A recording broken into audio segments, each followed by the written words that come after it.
Des jumeaux millionnaires refusaient de manger tant que leur nouvelle nounou noire ne faisait rien.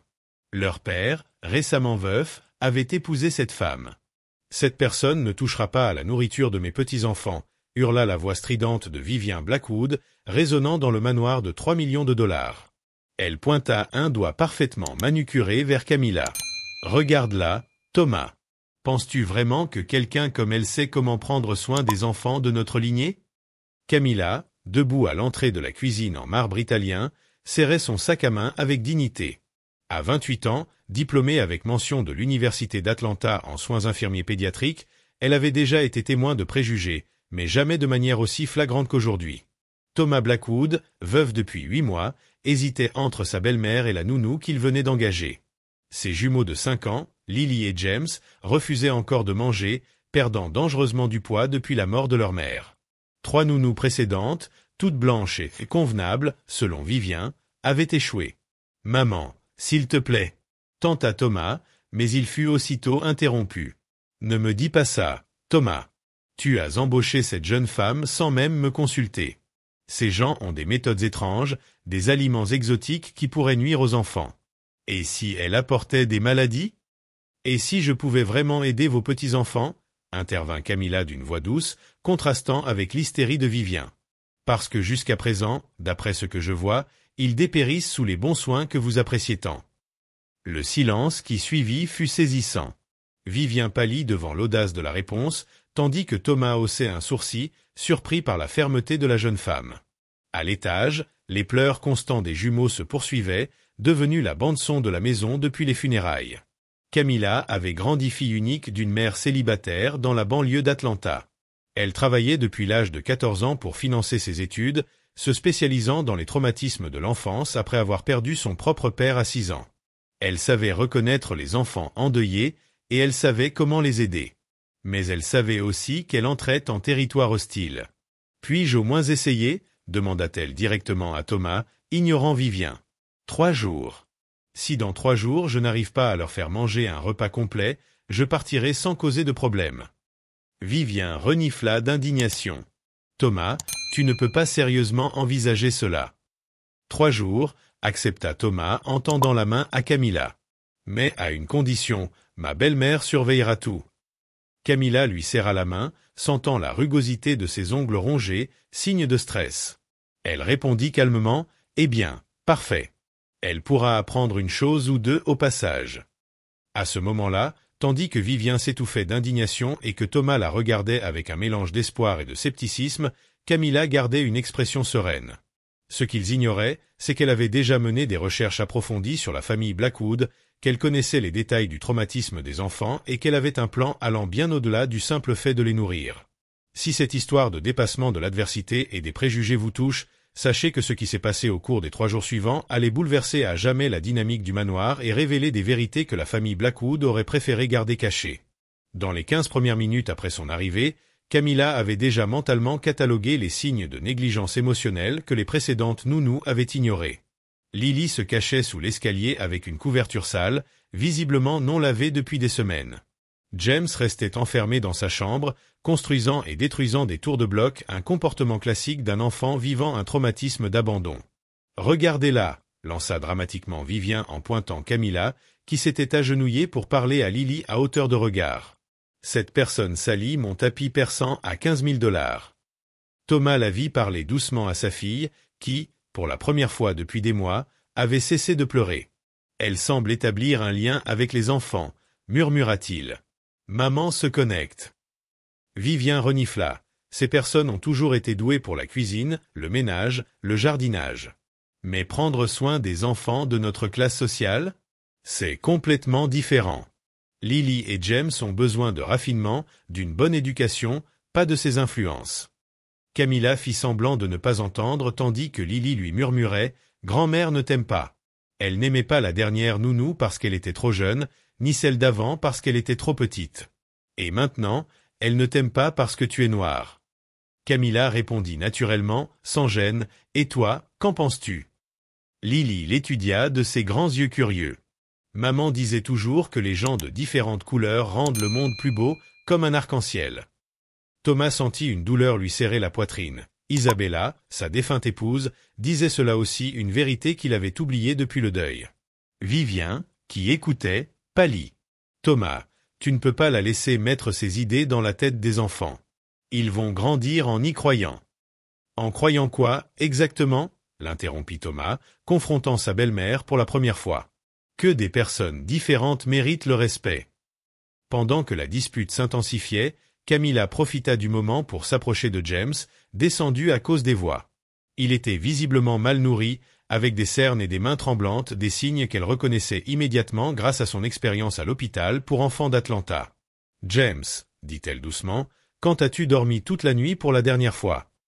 Le garçon la regarda, surpris, personne ne lui avait jamais posé cette question. « Je ne m'en souviens pas. Parfois, je rêve que maman est perdue et affamée. » Camilla comprit immédiatement le schéma. Traumatisme de l'abandon et culpabilité du survivant, elle avait vu cela des dizaines de fois. « Et si je te disais un secret ?» murmura-t-elle. « J'ai aussi perdu mon père quand j'avais ton âge. Et tu sais quoi?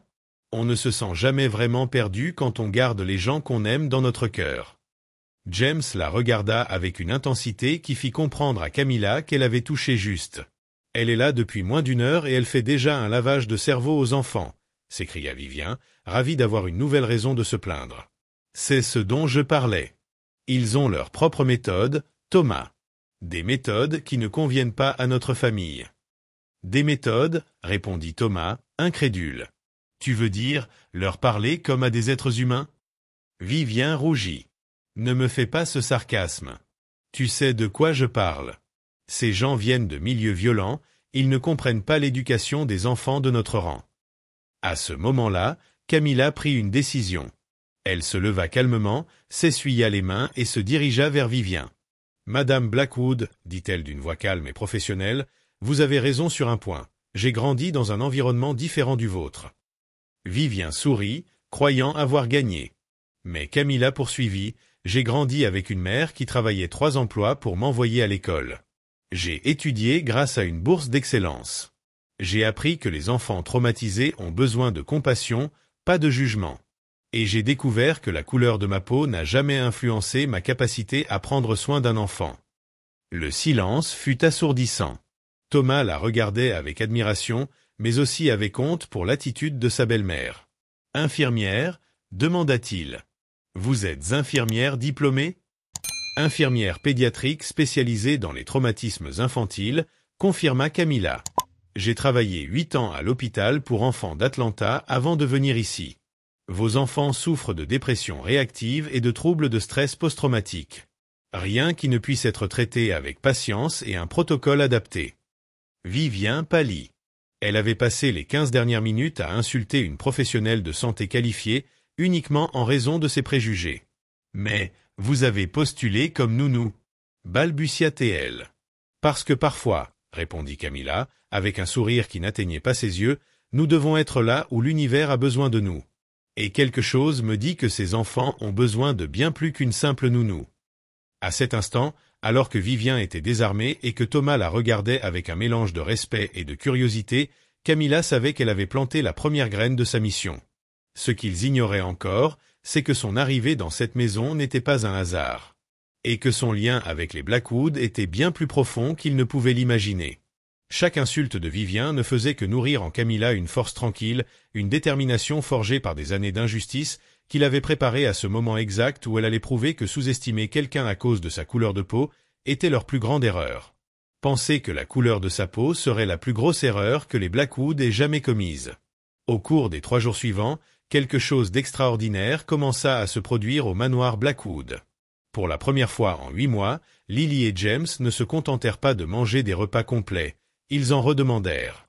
Camilla avait mis en œuvre une technique qu'elle appelait protocole de reconnexion émotionnelle, apprise durant son travail auprès d'enfants orphelins à l'hôpital. « Impossible !» murmura Vivien en regardant par la fenêtre du salon, voyant Camilla jouer dans le jardin avec les enfants. « Elle doit leur donner un médicament. Ce n'est pas naturel. » Thomas, quant à lui, ne pouvait détourner les yeux de la scène.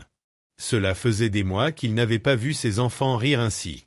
Camilla transforma un simple déjeuner en moment de joie, enseignant à Lily et James à préparer des sandwichs en forme d'animaux tout en leur racontant des histoires sur la nutrition qu'ils absorbaient comme des éponges. « Est-ce qu'elle a un diplôme d'une vraie université ?» demanda Vivian avec méfiance lorsque Thomas évoqua les qualifications de Camilla durant le dîner. Ces institutions du Sud n'ont pas toujours les mêmes standards que nos universités d'élite. Elle est diplômée de l'Université d'Atlanta, l'une des meilleures du pays en médecine pédiatrique, répondit Thomas en se versant un verre de vin. Et elle a obtenu son diplôme avec les plus hautes distinctions. Vivian renifla. Les plus hautes distinctions ou pas, Thomas, vous devez penser à l'avenir des enfants. Les voisins parlent déjà. Margaret Wellington m'a appelé hier pour poser des questions sur la nouvelle employée. Vous savez comment ces choses se répandent dans notre communauté. Juste à ce moment-là, Camilla apparut à la porte de la salle à manger, tenant une tablette. « Monsieur Blackwood, je dois vous parler des progrès des enfants. C'est le protocole de l'hôpital de tout documenter. » Thomas lui fit signe de s'approcher, mais Vivian se leva brusquement. « Thomas, ça peut attendre. Nous avons des questions familiales à discuter. » « En fait, dit calmement Camilla en posant la tablette sur la table, c'est une affaire de famille. Lily a pris 2,5 livres en 3 jours. James a cessé de faire des cauchemars, et tous deux montrent des signes significatifs de guérison du traumatisme de l'abandon. Thomas prit la tablette, impressionné par la documentation minutieuse que Camilla avait préparée. Tableau de poids, analyse comportementale, photos des enfants souriants, tout soigneusement horodaté et annoté. « Où avez-vous appris à rédiger des rapports comme celui-ci » demanda-t-il, réellement impressionné. « Protocole hospitalier standard » répondit Camilla. « Nous documentons toujours les progrès dans les cas de traumatismes infantiles. Mais il y a autre chose dont je dois vous parler. » Vivian se rassit, visiblement mal à l'aise face au professionnalisme sans faille de Camilla. « James m'a confié quelque chose d'intéressant aujourd'hui, » poursuivit Camilla, observant leur réaction. « Il m'a dit que sa mère leur chantait une chanson particulière pour les aider à s'endormir. Scintille, scintille, petite étoile, mais dans une version différente. Il l'appelait la chanson de la maman noire. » Le silence qui suivit fut assourdissant. Thomas pâlit, laissant tomber la tablette.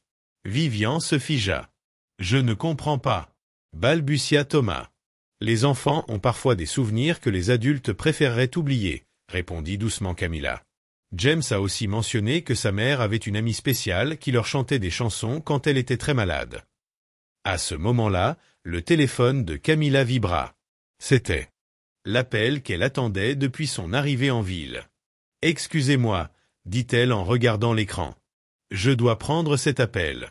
Il est important. » Camilla sortit dans le jardin, loin des oreilles indiscrètes. « Docteur Peterson, » dit-elle doucement au téléphone. « Oui, j'ai eu accès au dossier médical. »« Non, il ne se doute encore de rien. »« Oui, docteur. » Les enfants ont confirmé tout ce que nous espérions. Isabella leur a vraiment parlé de Grace. À l'autre bout du fil, le docteur James Peterson, l'ancien patron de Camilla à l'hôpital pour enfants d'Atlanta, soupira lourdement. « Camilla, es-tu sûre de toi ? Accuser une famille de la haute société de dissimuler un décès, c'est grave. Docteur, vous savez qu'Isabella Blackwood n'est pas morte dans un accident de voiture, dit fermement Camilla. Elle est morte des suites d'un lymphome qu'elle cachait à sa famille depuis des mois. Et Grace Williams, l'infirmière privée qui la soignait en secret, a disparu mystérieusement 3 jours avant sa mort. Grace Williams, qui était ma sœur aînée, termina Camilla. Je suis venu ici pour découvrir non seulement ce qui lui est arrivé, mais pourquoi une famille millionnaire aurait voulu faire disparaître une femme noire qui s'était consacrée à soigner un patient en fin de vie. Depuis le salon, Thomas observait Camilla par la fenêtre. Quelque chose dans sa posture, dans la manière dont elle tenait le téléphone, indiquait que cette conversation était bien plus qu'un simple appel professionnel. « Vivian, » dit-il lentement, « te souviens-tu de l'infirmière privée qu'Isabella avait engagée dans les derniers mois ? Celle qui venait quand elle était trop fatiguée pour sortir ?» Vivian pâlit. « Pourquoi me demandes-tu ça ? » « Parce que j'ai le sentiment que notre nouvelle nounou en sait beaucoup plus sur notre famille qu'elle ne le laisse croire. » Lorsque Camilla revint, son expression avait changé. Toujours professionnelle, toujours posée, mais une détermination brûlait dans son regard. Vivian se tortilla sur sa chaise, mal à l'aise. « Désolé pour l'interruption, » dit Camilla en rangeant son téléphone. C'était un appel concernant un ancien cas à l'hôpital. Parfois, le passé nous rattrape de manière inattendue. Thomas et Vivian échangèrent un regard. Ils savaient que ces mots avaient un sens plus profond. « Eh bien, » dit Vivian en forçant un sourire, « je pense que nous avons assez discuté pour aujourd'hui. Thomas, tu n'avais pas des appels à passer ?» Mais Thomas ne pouvait détacher ses yeux de Camilla. Quelque chose en elle avait changé. Elle leur sourit doucement. « Je vais voir les enfants avant de me retirer. Bonne nuit, Monsieur Blackwood. Madame Blackwood. » Alors qu'elle montait les escaliers, Thomas eut le sentiment qu'une pièce clé d'un grand puzzle venait de se mettre en place. Ce qu'il ne savait pas, c'est que Camilla Williams n'était pas venue dans cette maison par hasard. La conversation qu'il venait d'entendre n'était que le début d'un jeu qu'elle planifiait depuis bien plus longtemps qu'il ne l'aurait imaginé. Le vendredi matin, une semaine après son arrivée, Camilla descendit pour le petit déjeuner, une mallette en cuir à la main. Thomas remarqua aussitôt le changement, ses gestes étaient déterminés. « Bonjour », dit-elle calmement en servant des crêpes à Lily et James, qui la prirent dans leurs bras comme chaque matin. Vivian, entrant dans la cuisine, s'arrêta net en voyant la mallette. « Qu'est-ce que c'est ? Tu démissionnes ? Parce que si c'est le cas, je l'ai toujours dit. »« En fait, » l'interrompit Camilla, « je viens rendre quelque chose qui appartient à cette famille. » Elle ouvrit la mallette et en sortit une photo qu'elle posa sur le plan de travail. Thomas s'approcha et pâlit. C'était une photo d'Isabella à l'hôpital, très malade, tenant la main d'une femme noire en blouse blanche. « Tu connais cette femme ?» demanda Camilla. Vivian resta figé. Thomas prit la photo, les mains tremblantes. « C'est Grace Williams », continua Camilla d'une voix calme mais chargée. « Infirmière en soins palliatifs. Elle a accompagné Isabella durant les 6 derniers mois. »« Je ne comprends pas », murmura Thomas, bien que son regard disait le contraire. « Grace Williams est ma sœur aînée », révéla Camilla. Un silence pesant s'abattit. Et elle a disparu 3 jours avant la mort d'Isabella. Curieusement, le même jour, Isabella signait un testament modifiant radicalement l'héritage. « C'est du chantage », réussit à dire Vivian. Thomas, appelle la police. Camilla, pourquoi es-tu triste ? Vivian, réalisant qu'elle perdait tout, fit une dernière tentative désespérée. Thomas, tu ne peux pas croire ça. Cet opportuniste est venu ici avec un plan depuis le début. Oui, je l'ai fait, admit Camilla sans hésitation. Je suis venu découvrir ce qui est arrivé à ma sœur, mais aussi parce que 2 enfants innocents souffraient à cause des secrets toxiques que tu gardais. Au cours du processus, j'ai découvert quelque chose à laquelle je ne m'attendais pas. Elle regarda Thomas droit dans les yeux. J'ai trouvé un homme bien, qui mérite de connaître la vérité sur la femme extraordinaire qu'il a perdue, et 2 enfants qui méritent de grandir en honorant la véritable mémoire de leur mère, et non une version aseptisée créée pour protéger la fierté d'une famille. Thomas s'approcha de Camilla, les yeux rouges mais déterminés. « Que veux-tu ? » ?»« De l'argent, une compensation pour ta sœur. »« Non, je veux que Grace puisse rentrer à la maison, » répondit simplement Camilla. « Je veux qu'elle reçoive la reconnaissance qu'elle mérite pour avoir pris soin d'Isabella avec tant de dévouement, alors que sa propre famille a choisi de vivre dans le déni. Et je veux que Vivian subisse les conséquences juridiques de ses menaces et de sa discrimination. » Vivian explosa. « Tu ne peux pas faire ça. J'ai des avocats, des relations. »« Et j'ai la vérité, » répondit calmement Camilla. « Enregistrée, documentée et observée. De plus, j'ai quelque chose que vos relations ne peuvent pas acheter, une conscience tranquille pour avoir lutté pour ce qui est juste. » À ce moment-là, alors que Vivian réalisait que son monde privilégié s'effondrait et que Thomas commençait à comprendre l'étendue de ce qu'il avait perdu, Camilla savait que justice serait enfin rendue. Mais la véritable victoire ne serait pas la chute de Vivian, ce serait de voir Grace rentrer chez elle la tête haute et Lily et James grandir en connaissant la vérité sur l'amour inconditionnel de leur mère. 6 mois plus tard, le journal local titrait « Harris condamné pour discrimination raciale et menace, amende de 2 millions de dollars. » Vivian Blackwood avait non seulement perdu son procès, mais aussi son siège au conseil d'administration de 5 associations caritatives, ainsi que le respect de toute l'élite sociale qu'elle estimait tant. Elle dut vendre la maison familiale pour payer les dommages, confia Thomas à Camilla tandis qu'ils regardaient Lily et James jouer dans le jardin de leur nouvelle maison, plus petite, plus confortable, plus authentique, tandis que Vivian emménageait dans un appartement à l'autre bout de la ville. Il semblait qu'elle avait découvert que l'argent ne fait pas le bonheur quand on a tout perdu. Camilla sourit en ajustant la bague de fiançailles que Thomas lui avait offerte le mois précédent. Il l'avait demandée en mariage dans la cuisine, au milieu des crêpes brûlées et des rires des enfants, exactement comme elle avait toujours rêvé que serait le véritable amour. Grace, demanda Thomas comme chaque semaine depuis que la sœur de Camilla était revenue en ville. Elle ouvre sa clinique communautaire la semaine prochaine, répondit fièrement Camilla, grâce à l'argent du règlement et aux dons des personnes qui avaient entendu son histoire. Elle soignera gratuitement les enfants défavorisés, exactement le rêve que Vivien avait presque détruit. Grace était devenue une petite célébrité locale après la publication de son histoire, avec des interviews dans les journaux, des invitations à parler de la discrimination dans le système de santé, et surtout, la reconnaissance publique qu'elle avait été une infirmière exceptionnelle, injustement persécutée à cause de préjugés raciaux. « Papa Camilla !» s'écria Lily en courant les serrer dans ses bras, utilisant le surnom qu'elle avait inventé et qui faisait fondre leurs deux cœurs à chaque fois. Tante Grace arriva alors, traversant le jardin avec une boîte enveloppée dans du papier coloré. À 35 ans, elle avait enfin retrouvé l'éclat dans ses yeux que Camilla n'avait pas vu depuis avant son départ forcé de la ville. « Les lettres », annonça Grace solennellement en tendant la boîte à Thomas. Isabella en a écrit une pour chaque anniversaire jusqu'à ses 18 ans. Elle voulait que vous sachiez à quel point elle vous aimait, même quand elle ne pouvait pas être là. Thomas tenait la boîte avec des mains tremblantes, comprenant enfin la profondeur de l'amour que sa femme ressentait pour lui et les enfants. Savait-elle qu'elle était en train de mourir? Depuis 3 mois? Oui, répondit Grace doucement. Mais elle savait aussi que tout irait bien pour toi, surtout après avoir rencontré Camilla. Elle a rencontré Camilla? Demanda James, confus. Grace sourit. Ta mère a vu une photo de ma petite sœur quand je la lui ai montrée à l'hôpital. Elle a dit, cette fille a le regard de quelqu'un qui se soucie des gens avec un amour sincère. Si Thomas a besoin de quelqu'un de spécial dans sa vie, j'espère que ce sera quelqu'un comme elle. Le silence qui suivit n'était rempli que par le vent dans les arbres et le bruit lointain des enfants qui riaient dans le quartier.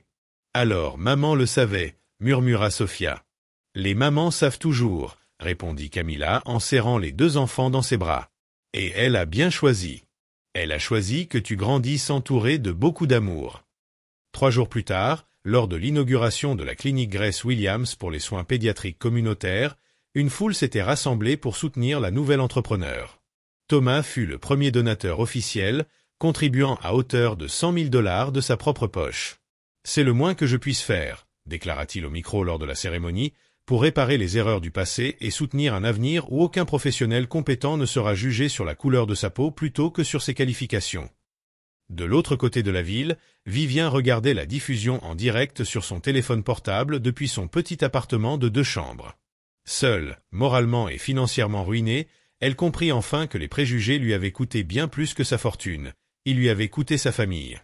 Cette nuit-là, alors que Camilla mettait Lily et James au lit, elle réfléchissait au voyage extraordinaire qui l'avait amenée là. Elle était arrivée dans cette maison en tant que nounou temporaire, cherchant justice pour sa sœur.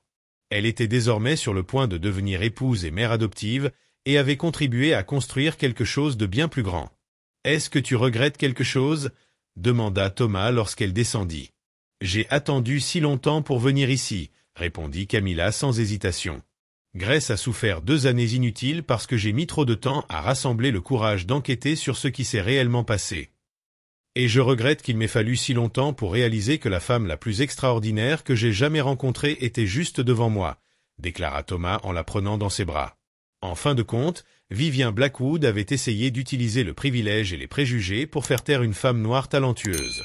Au lieu de cela, elle n'a fait que révéler sa propre médiocrité morale et ouvrir la voie à 2 sœurs extraordinaires pour transformer une injustice en une victoire inspirante. La véritable ironie était qu'en essayant de maintenir Grace à sa place, Vivien avait créé les conditions parfaites pour que Grace et Camilla obtiennent un succès et une reconnaissance bien plus grands que s'ils n'avaient jamais été mis au défi par son ignorance. Camilla apprit que parfois la meilleure vengeance n'est pas de détruire ceux qui vous ont blessés, mais de construire quelque chose de si beau et d'aussi percutant que leur malice ne devienne qu'un petit obstacle sur votre chemin vers la grandeur. Avez-vous déjà été témoin de situations où les préjugés ont causé la chute de ceux qui les pratiquaient? Comment réagiriez-vous si vous découvriez qu'un proche a été victime d'une discrimination injuste? Laissez votre avis dans les commentaires et abonnez-vous à la chaîne pour plus d'histoires qui prouvent qu'au final, la justice trouve toujours un chemin, surtout lorsqu'elle est aidée par des personnes courageuses prêtes à se battre pour ce qui est juste.